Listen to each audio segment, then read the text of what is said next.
Elton Machado, ele que é pré-candidato ao Senado Federal.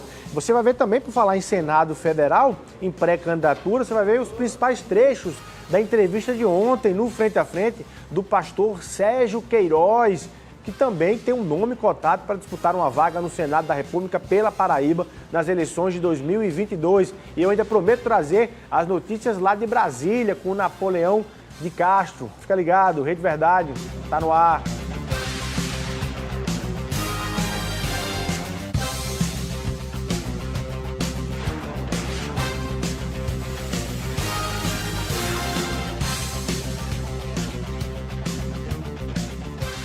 Olá, minha Paraíba, terça-feira, dia 24 de agosto de 2021.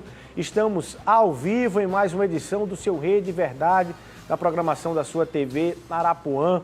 Que bom reencontrá-lo aí de segunda a sexta aqui no Rede Verdade. Você que fica ligado no Cidade em Ação e segue conosco as notícias políticas aqui da Paraíba. Vamos começar com a entrevista de ontem do pastor Sérgio Queiroz, ele que até bem pouco tempo estava com um cargo na Secretaria-Geral da Presidência do presidente Jair Bolsonaro, o Sérgio Queiroz que deixou, anunciando que vai, enfim, cumprir ali alguns estudos, mas que mantém sim os olhos voltados para as eleições de 2022. Ele não está afiliado a partido algum, mas admitiu que em 2022, pela ala bolsonarista, no projeto do presidente Jair Bolsonaro, pode sair candidato ao Senado da República. Vamos acompanhar.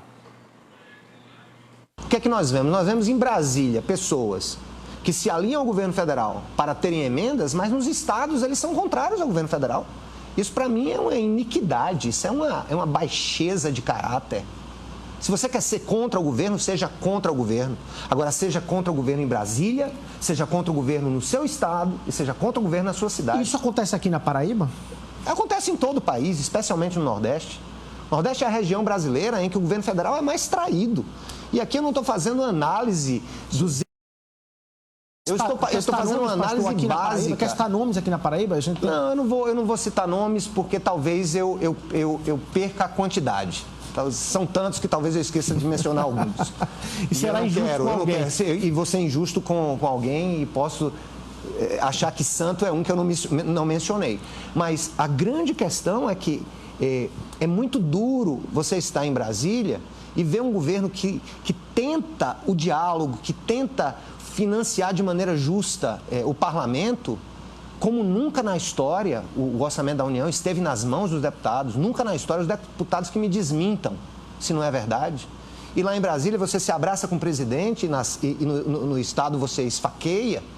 Sejam apenas coerentes, deputados. Sejam apenas coerentes. Se você quer ser inimigo, seja inimigo de ponta a cabeça. Se você quer ser adversário, que seja. Então, isso para mim é o que me deixa adoecido. É a falta de critérios honestos na condução de uma lógica política.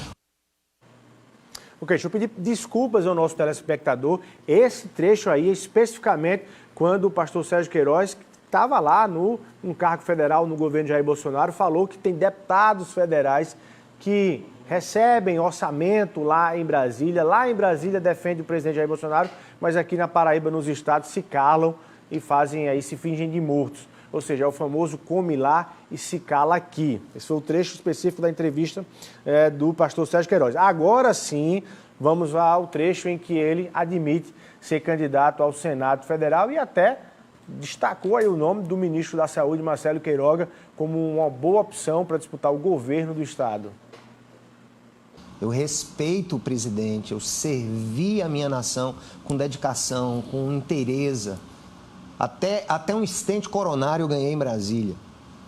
Agora, se o presidente disser assim, eu quero que você seja, a única certeza que eu vou dar é que eu vou orar sobre isso, pensar sobre isso, conversar sobre isso, pesar sobre isso e ver se não há alternativas melhores. Você falou no nome excelente. Secretário Marcelo, um homem de bem, um homem competente, um médico respeitado.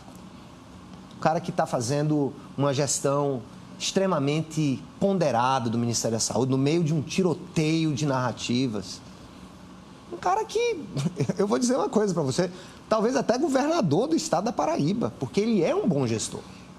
Seria um palanque estimulante para... Eu acho que seria estimulante para a Paraíba toda. Também gosto muito da possibilidade de Romero. Acho que é um cara que fez uma excelente gestão em Campina. Deixou uma grande gestão em Campina Grande. Mas eu acho que tem outros nomes, né? Eu só atenderei a esse chamado se for um chamado divinal. Eu sei que você é um homem de fé. Estou vendo as medalhinhas aí na sua mão. Se for um chamado divinal. E tem que ser confirmado por 3 testemunhas, e marido, esposa, e pai, e mãe, sabe? E a igreja, e os amigos. E por mim mesmo, o marido, o pai da família, né? Então, eu vejo como muito improvável, sabe, Luiz? Mas eu não gosto de descartar, não. Eu prefiro ser sempre ponderado com relação ao futuro, para que eu não possa ter que desdizer as minhas próprias palavras.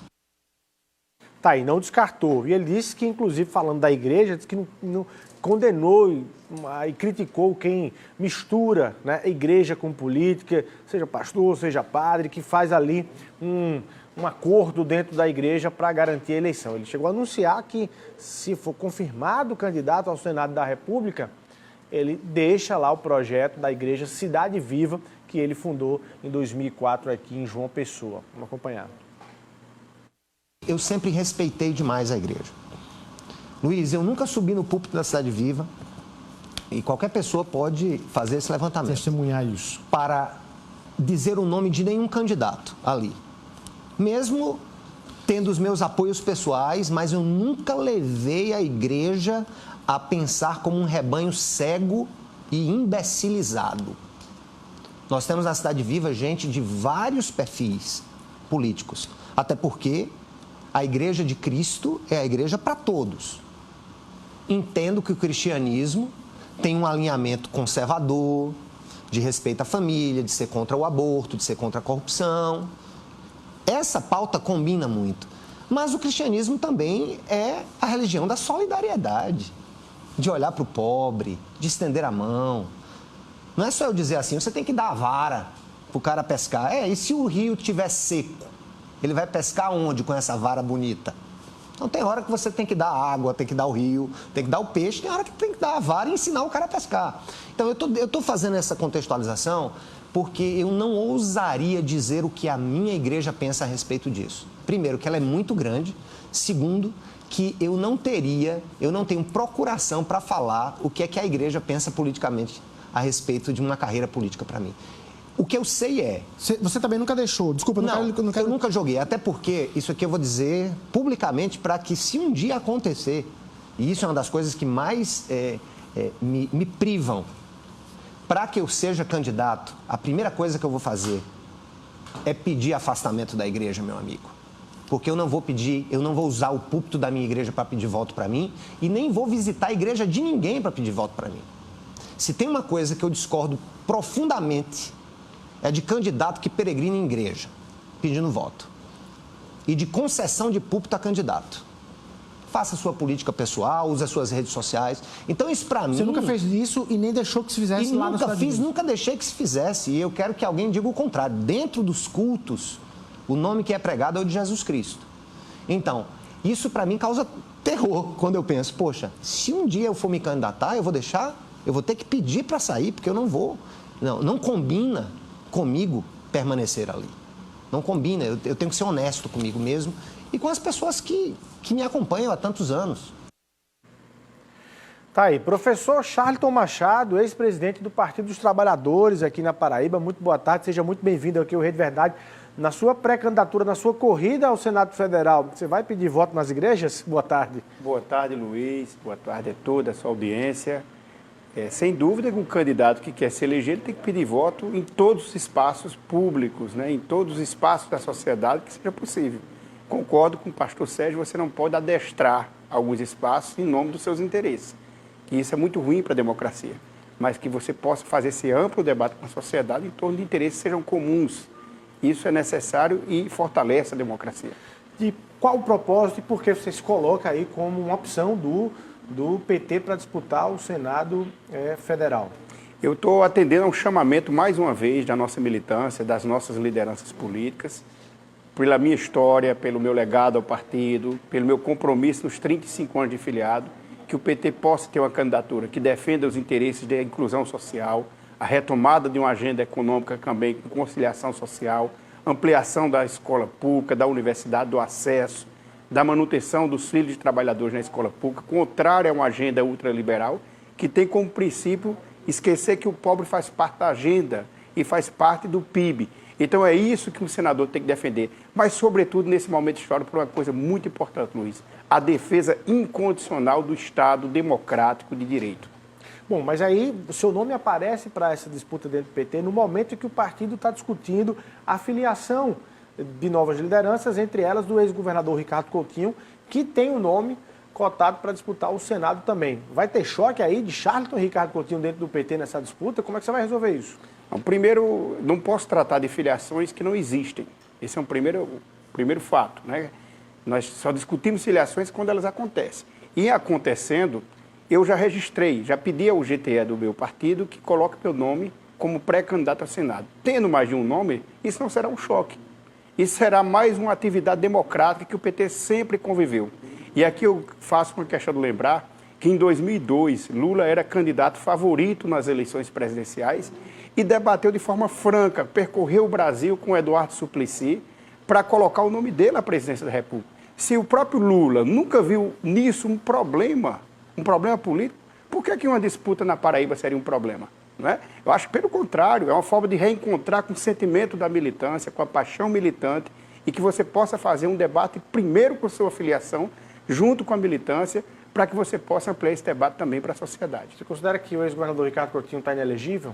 Eu não poderia falar sobre isso porque eu, sinceramente, desconheço as questões legais que estão em torno dessa questão de Ricardo Coutinho enquanto gestor público, enquanto cidadão que disputará uma eleição. E assim, eu acho que isso não deva ser nossa pauta no debate, não interno nem externo. Eu acho que nós temos que respeitar o debate político, respeitar a história de cada um e fazer de forma franca um debate sobre o que nós queremos. Construção partidária, construção de uma agenda que seja importante para que a gente também renove a política.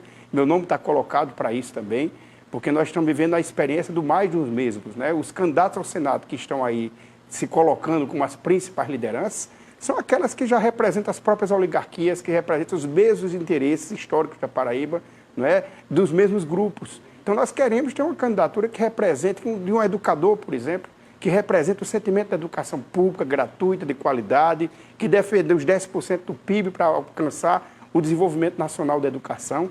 Então é isso que nós queremos. Alguém que leia a sociedade com os olhos da mudança e da transformação. Nessa discussão sobre filiação do ex-governador Ricardo Coutinho no PT e dos outros deputados também, deputado Jeová, deputada Estela Bezerra, Cida Ramos, o pano de fundo é a discussão sobre que parte do PT fica no apoio à reeleição do governador João Azevedo e a que fica contrária e de oposição ao governador João Azevedo. Se alguém lhe acusar de candidatura laranja de João Azevedo nessa disputa ao Senado para complicar ali o debate dentro do interno do PT, o que você diz, Charlton? Olha, quem me conhece sabe que eu jamais me prestaria um papel de ser candidato laranja. Eu tenho 35 anos de vida partidária, sou uma figura respeitada, pode me acusar de qualquer outra coisa, menos desse tipo de papel, de postura política. Quando o PT teve nos momentos mais difíceis, foi meu nome que foi colocado ao debate e eu acho que representei muito bem o meu partido. Agora, o que nós temos que debater é qual é a melhor agenda para a campanha de Lula na Paraíba. E essa eu defendo que seja uma agenda muito ampla, que Lula possa conversar com setores para além do espaço do campo da esquerda. É isso que está acontecendo, inclusive no Brasil inteiro. Ontem Lula conversou com o Tasso Gereissati. Você acha que o PT pode, mesmo marchando dividido aqui na Paraíba, não tem problema de garantir aí vários palanques, não só um, mas vários palanques para Lula, mesmo marchando dividido? Eu acredito que o PT tem que marchar unido. Tem que marchar unido. As decisões têm que ser respeitadas. Quem quiser fazer militância no PT tem que seguir decisões coletivas. Mas Ricardo e João juntos? Bom, Ricardo não é um partido, se ele vier para o PT. Ricardo é um ator político. Todos os atores políticos têm que vir para a construção coletiva. Se não vierem para a construção coletiva, isso sim é um fato muito negativo, inclusive para o projeto que ele quer se propor a desenvolver e defender lá em 2022. Eu acredito que nós tenhamos que marchar coletivamente para o mesmo projeto. E o que nos une nesse projeto é a campanha de Lula. E para a campanha de Lula, nós temos que ter um palanque grande. O governador João Azevedo já sinalizou espaço, né, para que ele possa ter Lula como candidato. Já sinalizou que não quer eleger um senador bolsonarista. Isso é importante, né, porque Efraim Moraes, por exemplo, Efraim Filho é declaradamente um bolsonarista, né? Aguinaldo Ribeiro até agora tem votado em todas as pautas bolsonaristas, na agenda bolsonarista, que é a agenda do desmonte do Estado Social do Brasil. Então, se isso não é um aceno para que a gente construa um palanque amplo, democrático, para enfrentar as forças bolsonaristas da Paraíba, eu não sei o que seria esse palanque. Poxa, o que você acha? O que passa na sua cabeça quando você acompanha várias lideranças aqui da Paraíba e beijar as mãos do ex-presidente Lula lá em São Paulo? E aí eu cito o ex-prefeito de João Pessoa, Luciano Cartacho, que deixou o PT falando que não tem como ficar num partido de corrupção. O ex-ministro, deputado federal Aguinaldo Ribeiro, né, que votou contra a favor do impeachment da ex-presidente Dilma. O senador veneziano Vital do Rego, enfim, esse beijamãos a Lula agora de lideranças que, de certa forma, combateram Lula ao longo desses anos. Como é que você acompanha isso? Não, primeiro alguns combateram, não vou dizer que combateram, estiveram ao lado e em alguns momentos estiveram contrários. Eu acho que Lula tem feito um papel democrático no país, que é conversar com todas as lideranças, conversou com o presidente Sarney, conversou com o presidente Fernando Henrique, ontem conversou com o Tasso Gereissati, com o Início Oliveira, tem conversado em todos os estados, porque Lula sabe que a responsabilidade para a eleição de 2022 é muito maior do que foi aquela que ele se elegeu em 2002. Nós temos um a mais na eleição de 2022. Nós temos que restaurar a agenda social, mas mais do que isso, nós temos que garantir governabilidade e construir um pacto democrático que foi totalmente prejudicado durante esses anos do governo Bolsonaro. Então, Lula entende isso que mesmo nas divergências, mesmo na possibilidade de que tenha mais de uma candidatura no campo da oposição, o segundo turno será fundamental para que a gente possa fazer uma grande coalizão em defesa da democracia brasileira. Você concorda com a tese do deputado Anísio Maia, Frei Anastácio, de que a chegada de Ricardo Coutinho, Estela Bezerra, Cida Ramos, destroem o PT? Olha, eu não vou fazer o debate nesses termos, eu não vi também Anastácio nem Anísio falar dessa forma.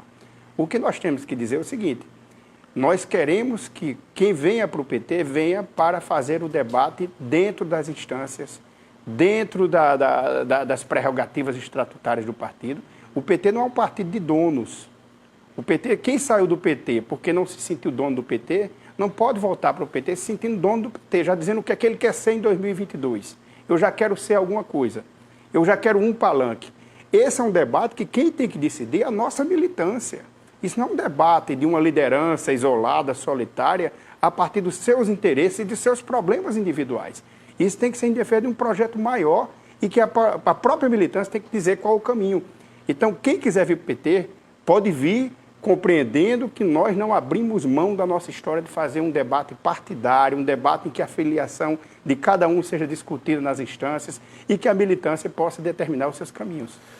A gente está acompanhando uma certa tensão entre os poderes aqui no Brasil. Dia 7 de setembro tem promessa de manifestação de um lado e de outro. Você tem medo do dia 7 de setembro, Charlton? Dá um minutinho para responder. A gente vai rapidinho para o intervalo comercial e volta aqui com o Rede Verdade. Eu trago ainda as informações de Brasília com Napoleão de Castro. Daqui a pouquinho a gente está de volta.